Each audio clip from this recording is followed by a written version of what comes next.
Bonjour à toutes et à tous. Nous sommes heureux de vous accueillir sur la chaîne Source de Vie Sarcelles TV pour notre culte en ligne. Nous vous invitons à louer et à adorer notre Dieu. Nous passerons du temps dans la prière et dans la méditation de sa parole. N'hésitez pas à réagir sur le live chat pour partager vos prières, vos mots de louange et vos salutations afin de rester connectés les uns avec les autres. Bon culte à chacun. Que le nom de Jésus-Christ soit béni. Et nous reconnaissons tout le privilège qu'il nous accorde en ce jour de nous retrouver tous ensemble afin de l'adorer. On sait que c'est de son désir qu'un grand nombre soit touché par le message de son évangile. Et nous voulons encourager vous qui êtes en ligne à partager le lien du culte de ce jour afin que d'autres personnes puissent se joindre à nous pour vivre ce moment béni. Et vous avez aussi la possibilité d'exprimer votre louange personnelle. N'hésitez pas à le faire en toute liberté.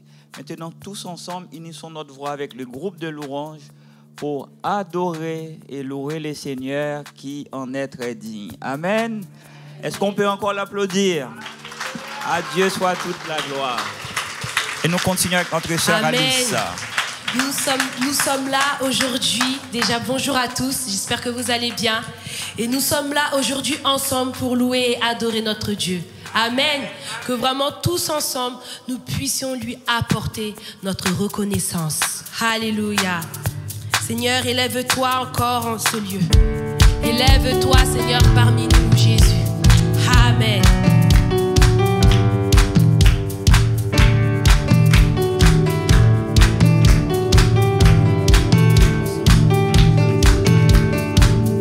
Élève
Est-ce que vous êtes l'armée de Dieu? Je n'entends pas. Est-ce que vous êtes l'armée de Dieu? Nous sommes une armée qui obéit au Seigneur. Amen. Nous allons ensemble proclamer que nous sommes une armée. Alléluia.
Seigneur Jésus, t'adorer. Tu es bon, Seigneur, dans nos vies. Et ce que je voulais vous dire, n'attendez pas d'avoir un miracle pour dire Seigneur, merci. Mais malgré que c'est difficile, dis-lui merci aussi. Peu importe les situations de ta vie, dis merci Seigneur mon Dieu, parce que je sais que tu vas agir. Alors Seigneur, reçois ma louange. Amen.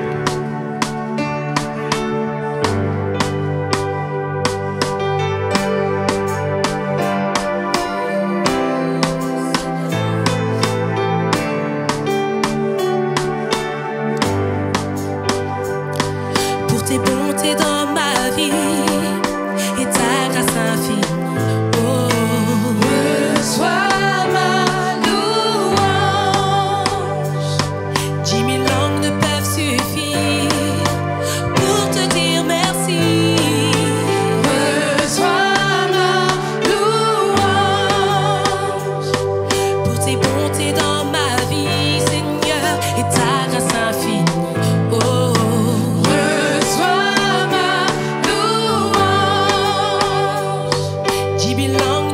suffit pour te dire merci. Reçois ma louange.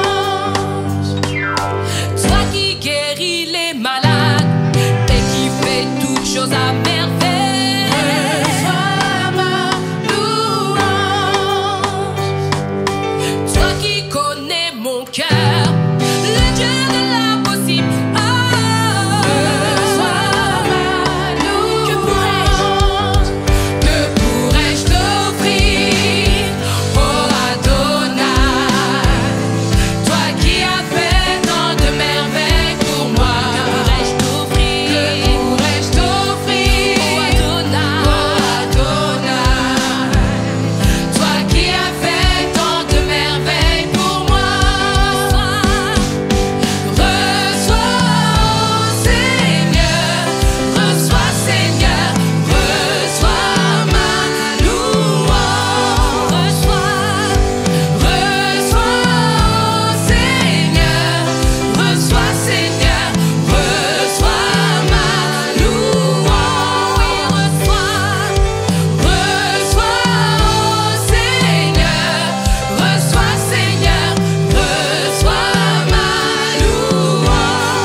voulons t'adorer, Seigneur Jésus. Tant que je vis, Seigneur Jésus, tant que nous vivons, nous voulons t'adorer, Seigneur mon Dieu.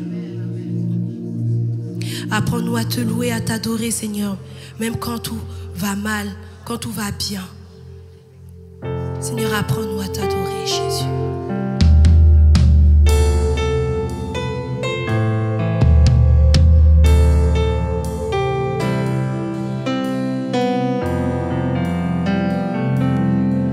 La grande prière qui monte de mon cœur, garde ton ciel ouvert sur moi. Fais de moi un vase pour ta gloire, et que ma vie te plaise à jamais. Que chaque jour je demeure à tes pieds, pour t'offrir ma vie en sacrifice, comme un parfum de bonne odeur qui s'offre à chaque instant, à chaque heure. Tant que tu donnes un chant, je te donne mes louanges. Je promets à chaque instant de te chanter avec les anges. Tant qu'il y aura la vie dans ce corps mortel, je ne cesserai pas de t'adorer. Je ne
voulons, Seigneur, encore proclamer, Seigneur Jésus, que tu régneras pour toujours. À jamais tu seras, Seigneur Jésus. À jamais tu seras, Seigneur Jésus.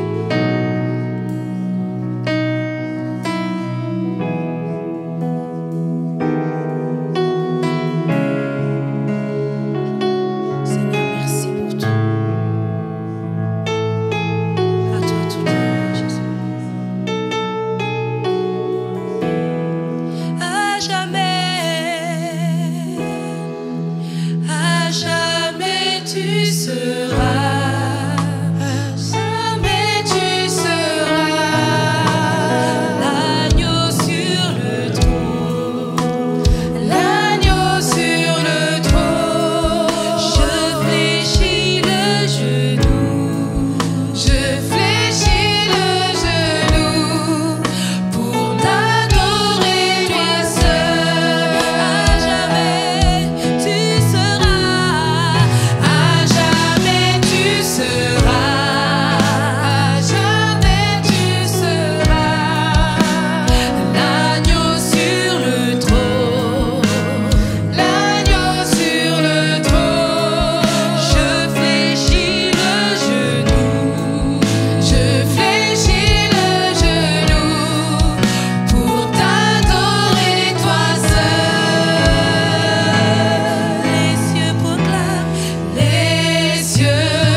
Voilà, en tout cas, béni soit le Seigneur pour tout.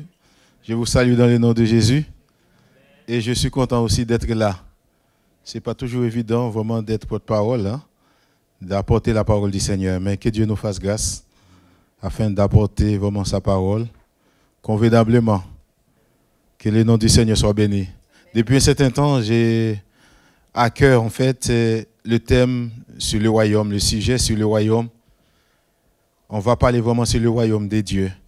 Sans plus tarder, on va lire un passage dans Exode chapitre 19, versets 3 à 6. Mais nous pourrions prendre des versets 1 à 9, versets 3 à 6. Moïse monta vers Dieu et l'Éternel l'appela du haut de la montagne en disant, « Tu parleras ainsi à la maison de Jacob et tu diras aux enfants d'Israël, « Vous avez vu ce que j'ai fait à l'Égypte et comment je vous ai porté sur des ailes d'aigle et amené vers moi. Maintenant, si vous écoutez ma voix et si vous gardez mon alliance, vous m'appartiendrez entre tous les peuples, car toute la terre est à moi. Vous serez pour moi un royaume de sacrificateurs et une nation sainte. Voilà les paroles que tu diras aux enfants d'Israël. » Alors vous avez compris, vous pouvez continuer vraiment à lire chez vous. En tout cas, on va continuer à lire un autre passage dans 1 Pierre 2, verset 9. Il dit, vous, au contraire, vous êtes une race élue, un sacerdoce royal, une nation sainte, un peuple acquis, afin que vous annonciez les vertus de celui qui vous a appelé des ténèbres à son admirable lumière. 2 Chroniques 35, 2 à 3. Il établit les sacrificateurs dans leurs fonctions et les encouragea au service de la maison de l'Éternel. Ça, c'est Moïse. Il dit aux Lévites qui enseignaient tout Israël et qui étaient consacrés à l'Éternel, placez l'arche sainte dans la maison qu'a bâtie Salomon, fils de David, roi d'Israël. Vous n'avez pas à la porter sur l'épaule. Servez maintenant l'Éternel, votre Dieu, et son peuple d'Israël.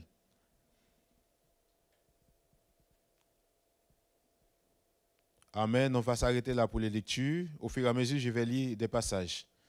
Seigneur, merci pour ta parole qui est vie et esprit. Merci pour ta parole qui vivifie. Merci pour ta parole qui relève.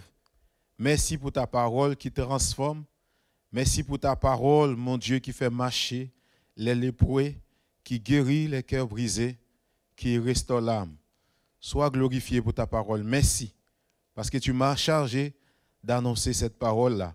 Glorifie ton nom en fonction des besoins de chacun. Nous te prions ainsi au nom de Jésus. Là, nous avons lu un passage dans Exode 19, 3 à 6. C'est très clair. Ici, le peuple d'Israël a laissé le pays d'Égypte. Le pays d'Égypte, c'était un pays qui était aussi un royaume. Mais Dieu va leur dire, il va faire d'eux un royaume des sacrificateurs. Alors que le peuple d'Israël a laissé un royaume.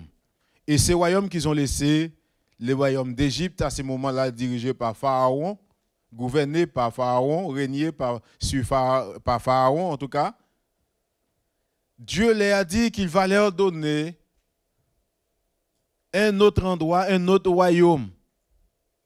Déjà, c'est quoi un royaume?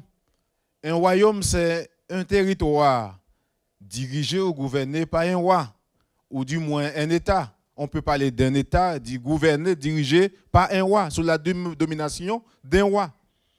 Le peuple d'Israël a connaissance de ce qu'est un royaume. Parce que dans le pays d'Égypte, le peuple d'Israël, cela n'a pas été de tout repos pour eux. Cela n'a pas été évident pour eux. Dans ces royaumes-là, qu'est-ce qu'il y avait? Il y avait pour le peuple d'Israël de la souffrance, des durs labeurs. Ils travaillaient dur, des travaux forcés. Le peuple d'Israël n'était pas libre. Il fallait rester à travailler pour Pharaon, pour le royaume. Dieu a jugé bon de les faire sortir de ce pays-là où il y avait beaucoup de souffrance pour eux. Et Dieu va leur dire, il va leur donner un autre royaume. Là, nous pouvons comprendre que le royaume dont Dieu fait allusion n'est pas comme le royaume où était le peuple d'Israël, où on pouvait les tyranniser, piétiner, où on pouvait les faire des travaux forcés. Ils n'étaient pas libres de leur mouvement, ils ne pouvaient rien faire. Même lorsqu'ils demandaient permission pour faire quelque chose, c'était difficile pour eux. C'est pourquoi Dieu, en entendant leurs cris de souffrance, ils ne pouvaient pas rester inertes sans rien faire. Dieu a dépêché Moïse. Vous savez, Moïse était déjà dans le royaume. D'ailleurs, il était adopté vraiment par la fille de Pharaon et parti lorsqu'il voyait on maltraitait l'un de ses frères. C'est-à-dire l'un des peuples d'Israël. Il ne pouvait pas supporter ça, il l'a tué. Mais il va prendre la fuite pour aller quelque part. Et là où il était, Dieu va dépêcher Moïse. Après 40 ans, Dieu va dépêcher Moïse pour dire non, il faut aller. Vous lisez Exode 3, vous allez voir, dans les buissons Adam, Dieu s'est manifesté à Moïse. Dieu a parlé à Moïse pour l'envoyer au pays d'Égypte dans le seul but de délivrer son peuple qui était dans la servitude. Mais pourquoi Dieu va parler d'un autre royaume?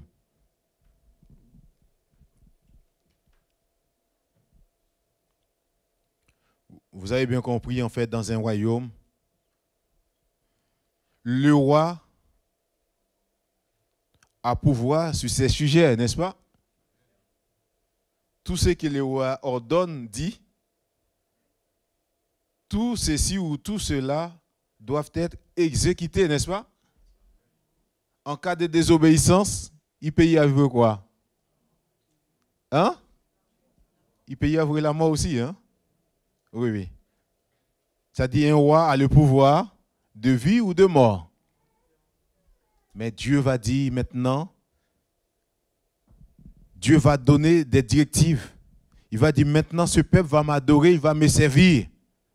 S'ils acceptent d'obéir à mon alliance, à mes ordonnances, ils m'appartiendront pour l'éternité, pour toujours. Mais à condition qu'ils acceptent de faire ma volonté, d'accepter mes directives. Ils seront un royaume de sacrificateurs et un royaume et une nation sainte. Une nation sainte. Là, on parle de la sainteté. Le sainteté ici, le mot saint veut dire mis à part. C'est le même mot. Il n'y a pas de grande nuance en concernant consécration. Mis à part, on le met à côté, à part pour servir le Seigneur. C'est-à-dire qu'il n'est pas vraiment dans les quatre coups du monde. Il s'adonne au Seigneur Jésus-Christ, s'abandonne au Seigneur Jésus, s'abandonne à Dieu pour faire le service de Dieu. Il est devenu saint parce que Dieu lui a mis à part. Il est sorti hors du monde, en effet. Il n'est plus dans les ténèbres, mais il est dans le royaume du Fils de son amour, dans le royaume de Jésus-Christ, dans le royaume des Lumières. C'est important de comprendre vraiment cela. Dieu nous appelle tous, bien sûr, à le servir, à être vraiment dans son royaume. Mais avant ça, c'est bien de comprendre. Nous avons lu plusieurs versets. Il a dit, vous, au contraire, vous êtes une race élue. Dieu va dire, une nation sainte. Un peuple acquis, afin que vous annonciez les vertus de celui qui vous a appelé des ténèbres à son admirable lumière. Nous ne sommes plus dans les ténèbres du dehors, nous ne sommes plus dans les ténèbres, mais parce que Jésus-Christ nous a appelés à son admirable lumière. Nous sommes du côté de Dieu. C'est pourquoi on parle de la sainteté. Nous sommes mis à part pour Dieu. D'ailleurs, en parlant vraiment du royaume des sacrificateurs, dans des Chroniques 35, 2 à 3, nous avons lu, Dieu a fait à Moïse, a dit à Moïse d'établir des sacrificateurs dans leurs fonctions et les encourager au service de la maison de l'Éternel. Il dit aux Lévites qui enseignaient tout Israël et qui étaient consacrés à l'Éternel, placer l'arche sainte dans la maison qu'a bâtie Salomon. L'arche sainte, l'arche représentait la présence de Dieu. Et quand le peuple devait aller en guerre, ils avaient besoin vraiment de cette hache-là, parce que ça représente la présence de Dieu. Quand l'hache était là, la victoire était assurée en effet. Bien sûr, c'était une préfiguration de ce qui devait se faire en effet. Là, nous pouvons comprendre que Dieu avait un plan bien déterminé concernant ce qu'il devait faire, ce qu'il allait faire. Dieu avait déjà parlé qu'il allait donner au peuple un roi. Un roi des sacrificateurs. Non un roi comme les autres nations. Un roi qui va leur rendre esclaves, comme l'Égypte par exemple, à cette époque-là. Comme les autres nations qui ont l'habitude de dominer leurs sujets. Ils allaient être esclaves. Dieu ne voulait pas ça pour eux. Dieu avait bien précisé un royaume de sacrificateurs. Et un sacrificateur, on sait ce que fait un sacrificateur, n'est-ce pas? Nous allons voir tout à l'heure vraiment le rôle des sacrificateurs. Mais Dieu ne voulait pas qu'il y ait un roi comme toutes les autres nations. Mais eux, ils ont demandé, donne-nous un roi. Malgré, on leur a expliqué en fait, les exigences d'un roi. Ils disent non, malgré cela, donne-nous un roi. Nous voulons un roi parce que le roi qu'on aura va nous juger tout cela. Malgré ce que Dieu a dit, hein, ils ont refusé. Ils disent donne-nous un roi. Alors que Samuel, vous savez, Samuel aussi a joué plusieurs rôles vraiment dans la Bible. Il est le seul qui a joué tous ces rôles. Il était juge en Israël, il était sacrificateur, il était prophète. Malgré Samuel le parler, il a dit non, vos fils ne marchent plus vraiment comme Dieu voulait. Donne-nous un roi. Il est vrai, ce n'est pas bien de marcher n'importe comment. Mais Dieu a dit vraiment, c'est moi qui le rejette. Malgré la désobéissance vraiment des fils de Samuel, ils pouvaient vraiment parler à Dieu autrement, demander à Samuel autrement cela, mais ils n'ont pas demandé avec sagesse. Dieu a dit vraiment, s'il te rejette, c'est moi qui le rejette. Donne-le un roi, il n'y a pas de souci, donne-le un roi. Et Dieu lui a donné un roi. Qu'est-ce que ça veut dire? Là, nous pouvons comprendre, nous allons voir vraiment deux lignées des sacrificateurs. Parce que c'est un royaume de sacrificateurs que Dieu demandait, nous allons voir des lignées. Le passage que j'ai lu veut dire, en quelque sorte, Dieu ne voulait pas un roi comme les autres nations, un roi pour les piétiner, pour les dominer, pour les faire leur sujet, ou du moins leurs esclaves. Dieu voulait leur bien-être. Un sacrificateur allait jouer un rôle plus important. Un sacrificateur a de la considération, n'est-ce pas? Un royaume de sacrificateurs, c'est extraordinaire. Et pourtant, ce que nous pouvons remarquer, dans l'Ancien Testament, il y a une seule tribu qui a été choisie pour pouvoir faire le sacrifice, pour porter les sacrifices devant le Seigneur, n'est-ce pas? C'est quelle tribu? La tribu de Lévi, n'est-ce pas?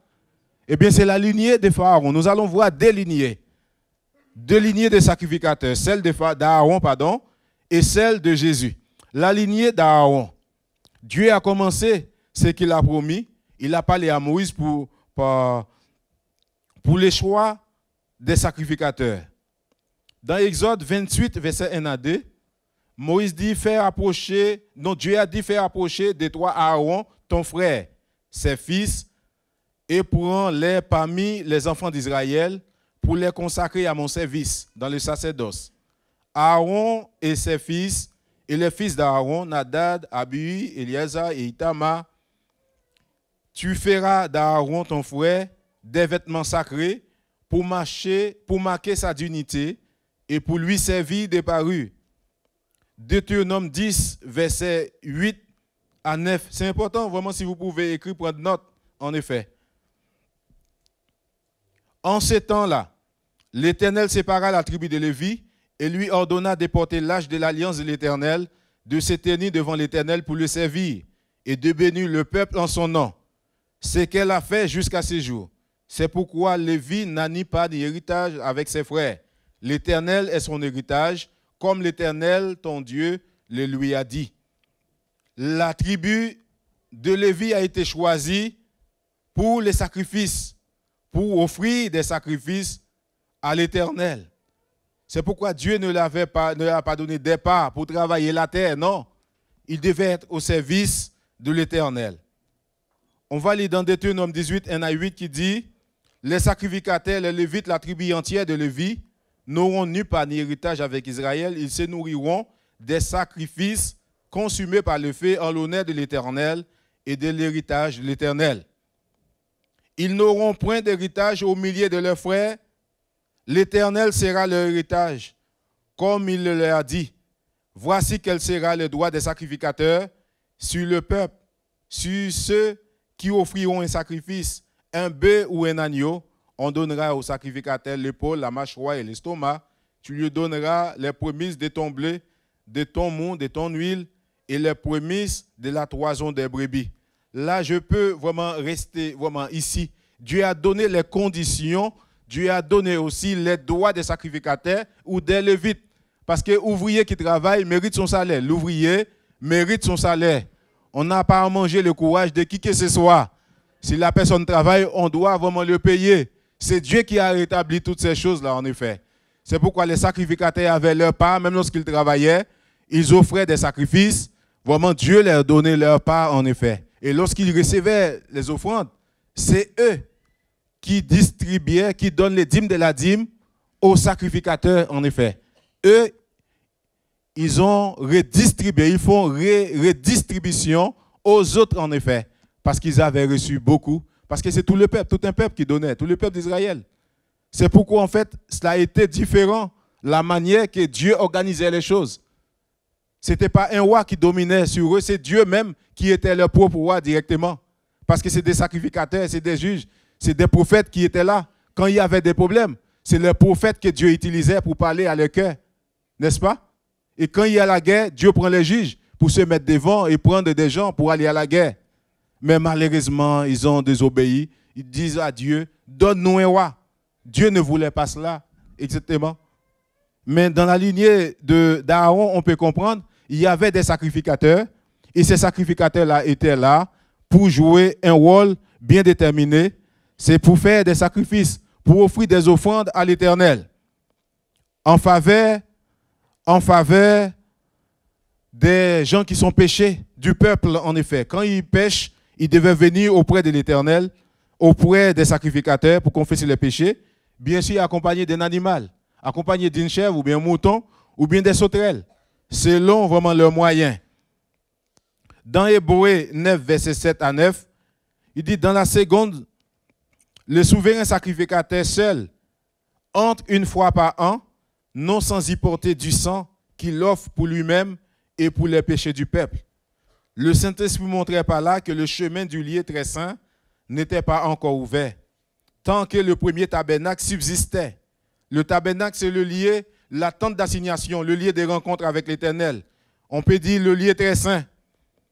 C'est une figure pour le temps actuel où l'on présente des offrandes et des sacrifices qui ne peuvent rendre parfaits sous les rapports de la conscience. C'est lui qui rend ses cultes. Vous avez vu, la première lignée était basée sur les sacrifices des ordonnances perpétuelles, c'est-à-dire la loi des ordonnances. C'est-à-dire on tue l'animal pour recevoir le pardon, la miséricorde, la compassion de Dieu. Quand le sacrificateur prend l'animal, c'est lui qui a péché, confesse son péché. Le sacrificateur impose la main sur l'animal, il fait un transfert de péché. Et l'animal, on l'égorge. C'est pourquoi on dit, l'âme qui pêche, c'est celle qui mourra. Parce que nous méritons la mort. Vous savez comment Jésus-Christ est venu en fait pour chacun de nous. Mais ce qui est important là à comprendre, le peuple d'Israël, c'est lui qui a péché.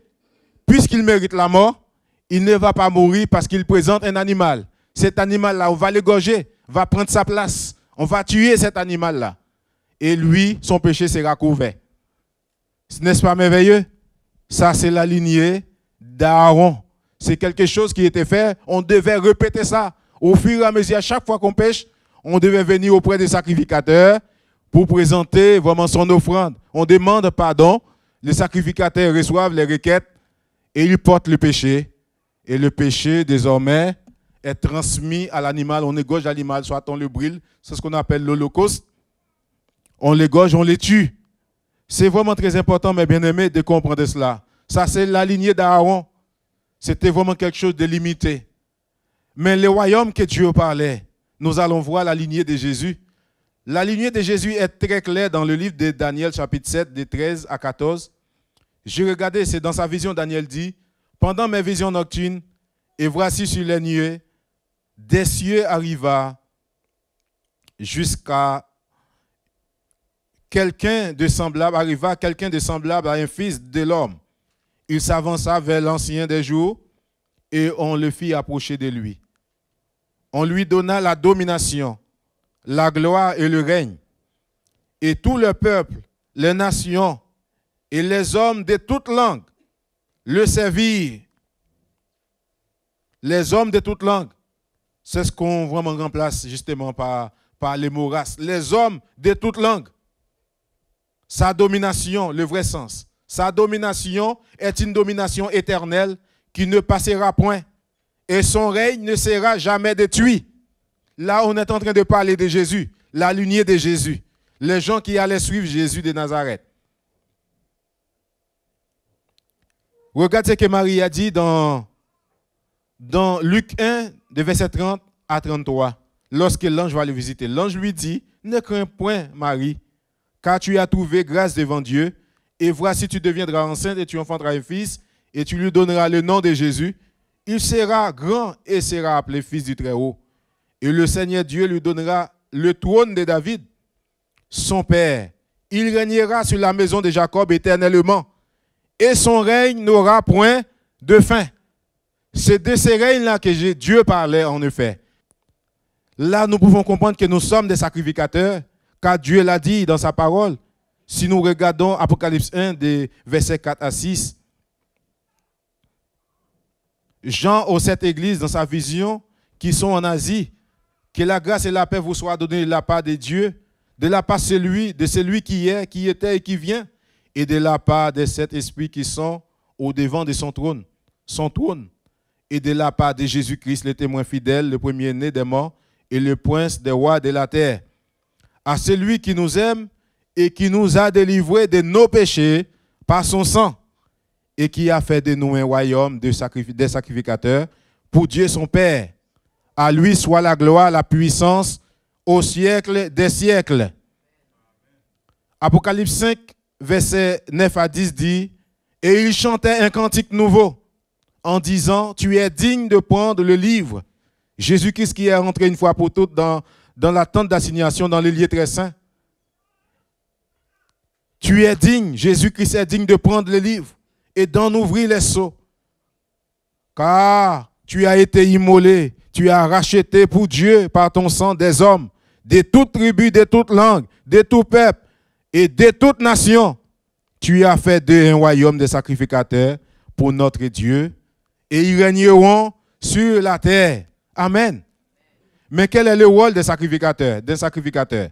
Le rôle principal des sacrificateurs était une fonction de médiateur, celui qui se tient devant Dieu en faveur du peuple.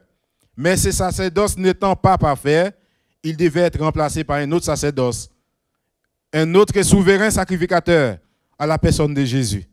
L'auteur de l'Épître aux Hébreux présente Jésus-Christ comme le souverain sacrificateur unique, l'unique, parfait et éternel, établi par Dieu lui-même pour exercer un ministère de médiation en notre faveur dans le ciel auprès de son Père. C'est pourquoi on dit Jésus-Christ est le médiateur entre Dieu et les hommes. C'est Jésus-Christ qui nous donne accès au ciel, au paradis de Dieu. Si Dieu a parlé dans le livre de Jacques, déporter les péchés les uns aux autres, ce n'est pas sans raison. Nous avons la responsabilité, vraiment en tant que sacrificateur, le sacrificateur est un intercesseur en quelque sorte, en faveur de son frère, en faveur de sa sœur, qui présente vraiment le péché de son frère et de sa sœur. On n'a pas besoin vraiment d'aller, selon la lignée de Pharaon, d'aller vers un sacrificateur, mais nous pouvons nous présenter devant Dieu, n'est-ce pas? Nous pouvons prier le Seigneur, mais nous pouvons nous aider les uns les autres, en effet.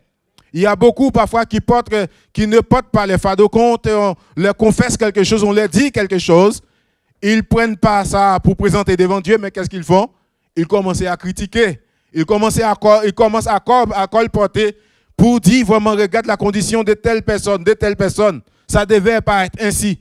Alors que vraiment, Dieu nous a dit vraiment de porter le fardeau les uns des autres. C'est très important de pouvoir le faire. Mais parfois, au lieu vraiment de porter le fardeau de l'autre, on critique, on dit de mal, on juge. Dieu ne veut pas cela. Nous sommes là pour nous entraider en quelque sorte. Le ciel, pour entrer dans le ciel, nous devons accepter, comme les gens qui font des marathons là, d'aller ensemble, de marcher ensemble, n'est-ce pas? Nous ne sommes pas là pour piétiner, pour écraser nos frères, pour écraser nos sœurs, parce que nous avons un rôle très important à jouer, mes bien-aimés. Nous avons besoin de considérer nos frères, de considérer nos sœurs, de leur donner leur place, en effet. Quand on méprise quelqu'un, parfois il y a certains qui ne connaissent pas leur identité, ils se sentent petits, rejetés déjà. Dans leur famille, parfois ils sont rejetés, dans le monde ils sont rejetés, ils viennent dans l'église, ils ne devaient pas être rejetés.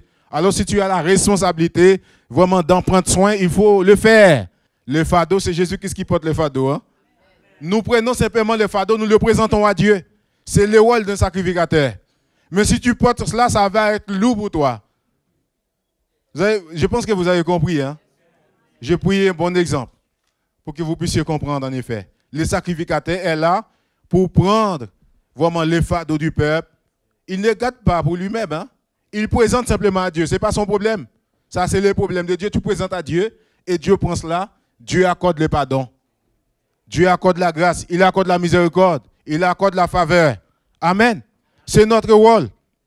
Il y a un passage qui est très important. Il est vrai, on parle de l'Église, mais le verset 19 de chapitre 16, vraiment de Matthieu, qui a dit, je vous ai donné les clés du royaume.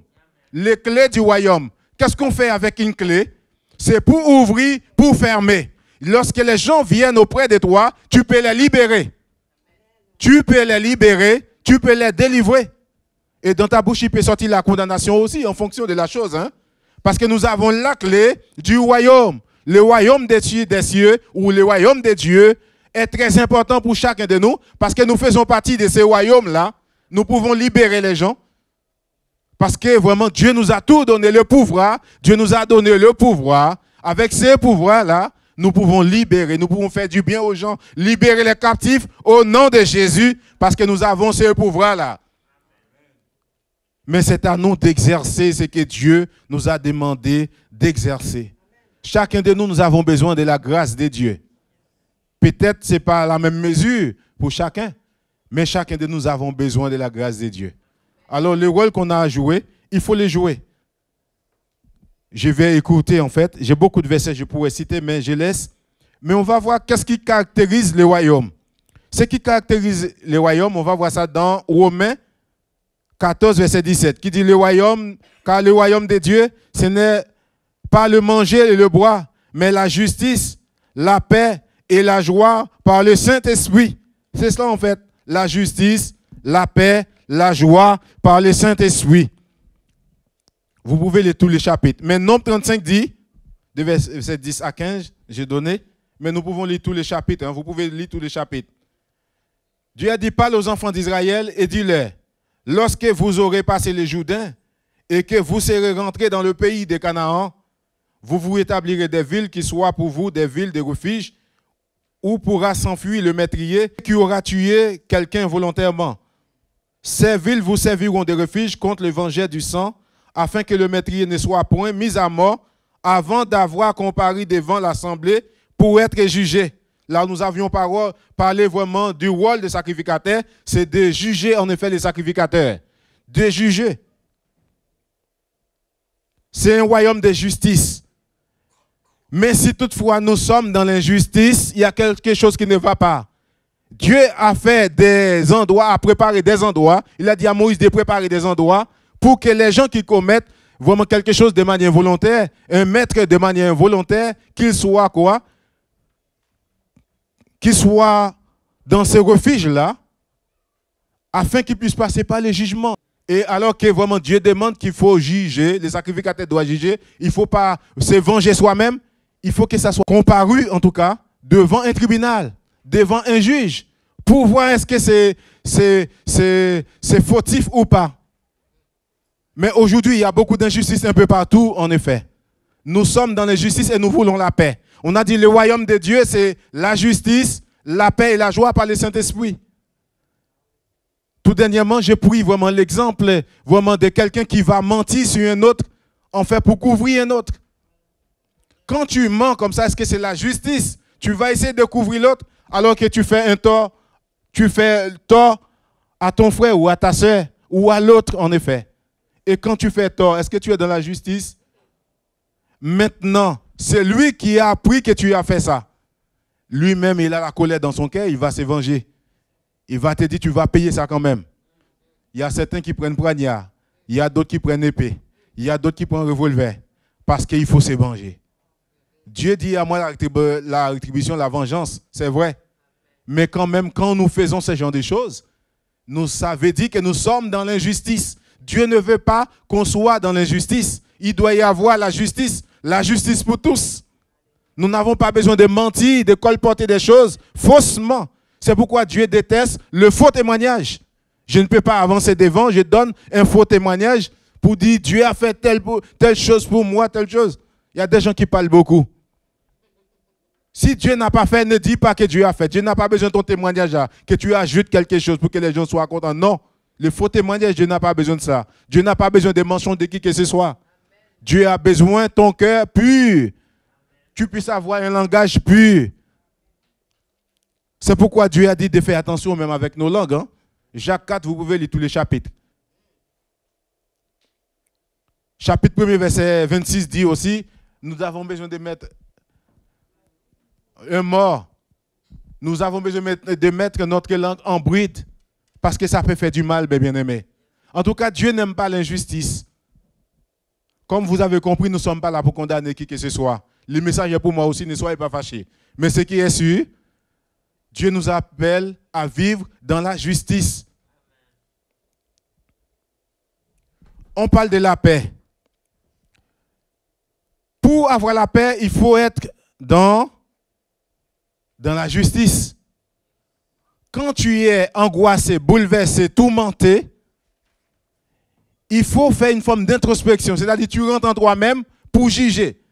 Pour dire vraiment, mes actions sont-elles bien? Pourquoi je suis tourmenté? Pourquoi je suis omnibilé comme ça? Pourquoi je n'ai pas de paix? Pourquoi je suis angoissé? Mais si tu te poses, si tu commences à te poser de bonnes questions, tu vas trouver des réponses. De toute façon, tu connais ta vie. Personne ne connaît ta vie mieux que toi. Bon, il n'y a que Dieu. Mais personne ne connaît ta vie mieux que toi sur la terre. Mais tu te connais toi-même. Tu ne peux pas avoir la paix dans ta condition de vie. Il faut arranger cela avec Dieu. Jean 14, 17 dit, je vous donne ma paix. Je vous laisse la paix. Je ne vous la donne pas comme le monde la donne, mais que votre cœur ne se trouble point, que votre cœur ne s'alarme point. C'est-à-dire l'agitation. Ton cœur ne doit pas être dans l'agitation. Mais si tu fais le mal, ton cœur doit être dans l'agitation. Parce qu'il n'y a pas de repos pour celui qui fait le mal. Tu vas être dans l'agitation, tu vas être dans l'angoisse. Mais Dieu a besoin que tu puisses revenir vers lui pour demander pardon, parce qu'il est capable de te pardonner.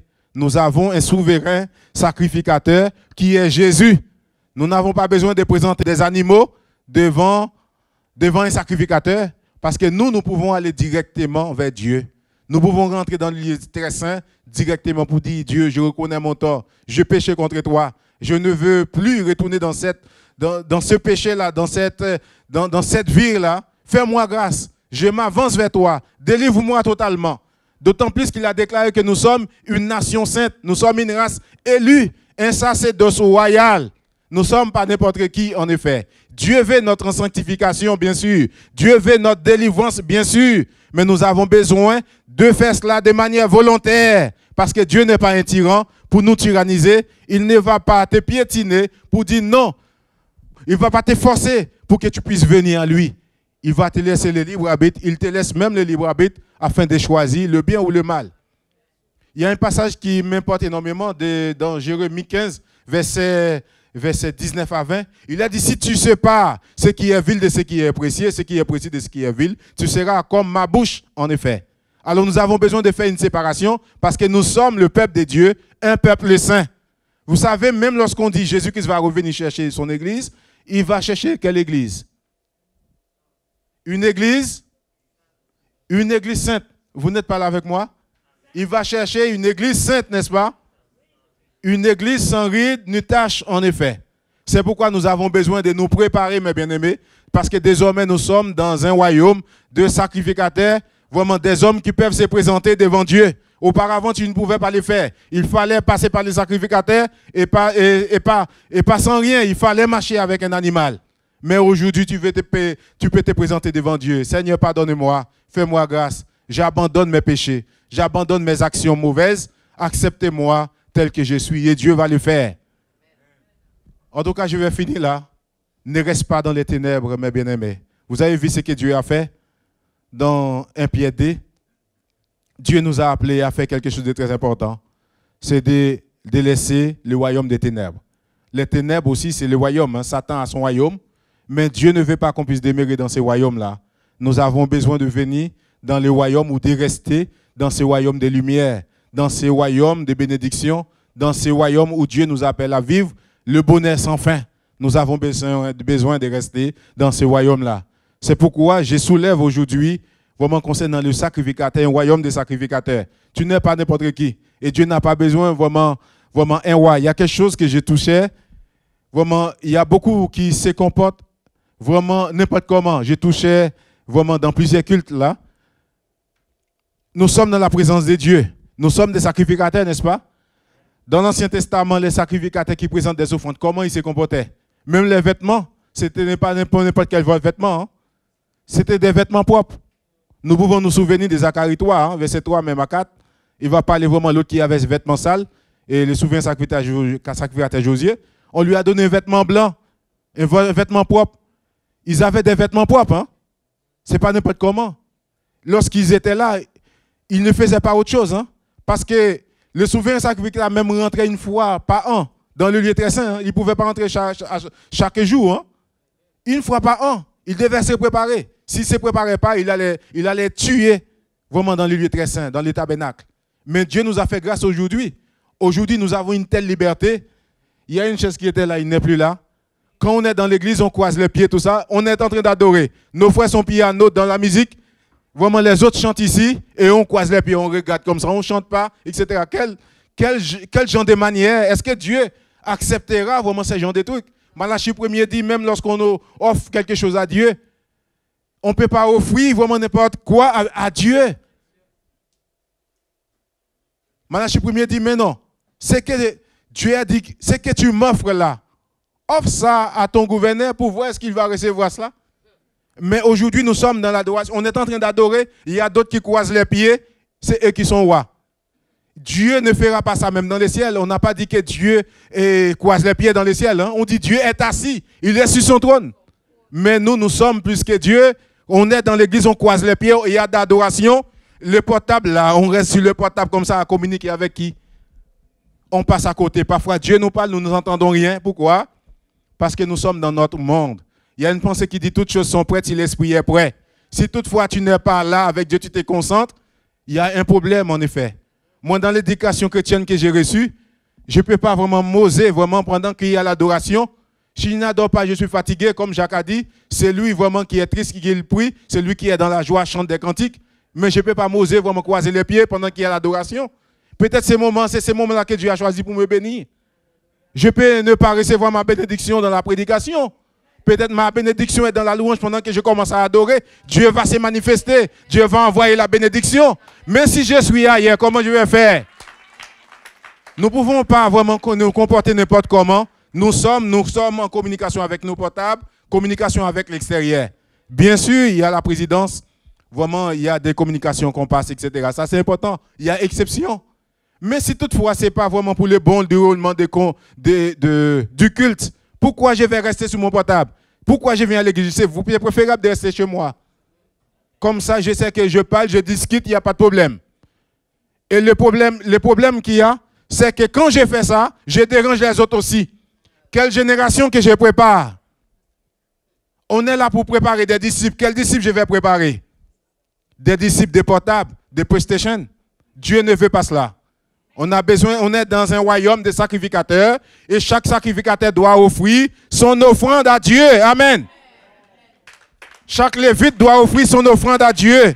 Chaque adorateur doit offrir son offrande à Dieu. Non autre chose.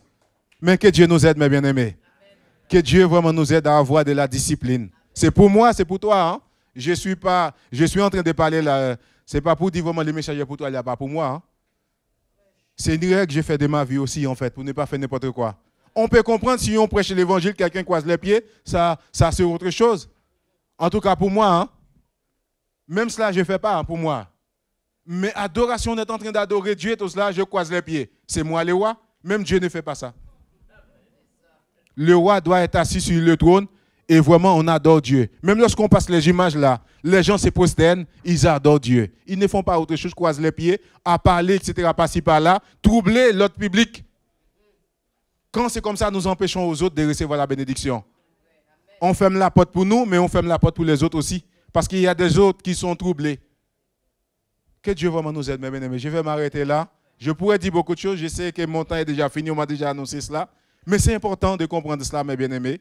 Nous sommes un royaume de sacrificateurs, une nation sainte, un peuple à qui on a été sauvé par Jésus-Christ, notre Seigneur, qui est le souverain sacrificateur, qui est rentré une fois pour toutes dans le lieu très saint, dans le tabernacle, pour offrir des offrandes à Dieu, qui intercède pour chacun de nous. Amen. Alors je vais m'arrêter là, mes bien-aimés. Soyez bénis, soyez bénis, soyez bénis. Mettons-nous debout, on va vraiment prier au nom de Jésus, afin que notre conduite aussi soit agréable à Dieu, que Dieu puisse honorer vraiment tout ce que nous faisons pour lui. Seigneur, merci pour ton peuple, merci pour ton Église, merci pour chacun de nous. Nous avons tant besoin de toi, Père éternel. Peut-être je manquais, mon Dieu, Père éternel, par rapport au message, mon Dieu. Quelque chose peut manquer, mais je t'en prie, mon Dieu, de combler les vides, mon Dieu, dans les cœurs de chaque personne, mon Dieu.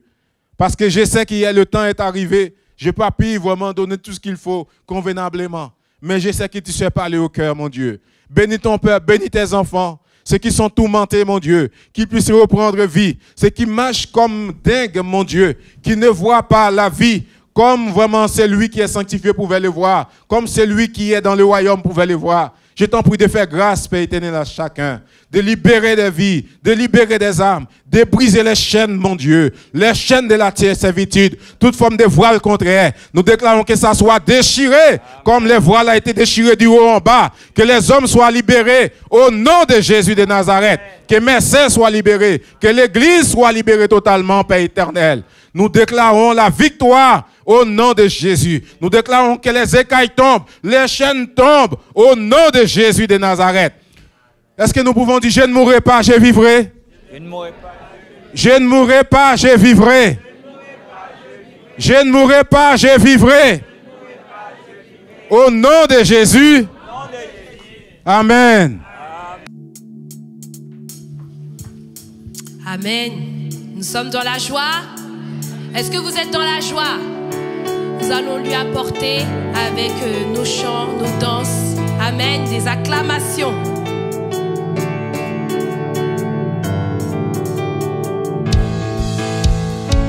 Je veux chanter pour Jésus. Il est le roi dans ma vie de tous les jours. Il est le roi. La victoire m'appartient. Désormais, avec toi Jésus je régnerai à jamais. Je veux danser pour Jésus. Il est le roi dans ma vie de tous les jours. Il est le roi. La victoire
C'est ainsi que notre culte en ligne se termine. Nous sommes très heureux de vous compter parmi nos participants. Nous vous rappelons que vous pouvez participer à nos réunions à l'église évangélique Source de Vie de Sarcelles, au 24 rue Marius Delpech 95 200 Sarcelles. Vous pouvez continuer de soutenir l'œuvre financièrement de plusieurs façons.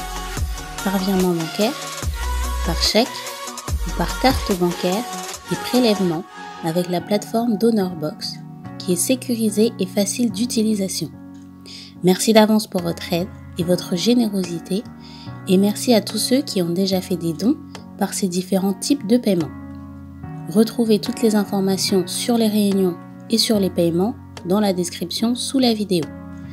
N'hésitez pas à liker et à partager la vidéo autour de vous, à vous abonner à la chaîne et à laisser des commentaires sous la vidéo. Que Dieu vous garde sous ses ailes.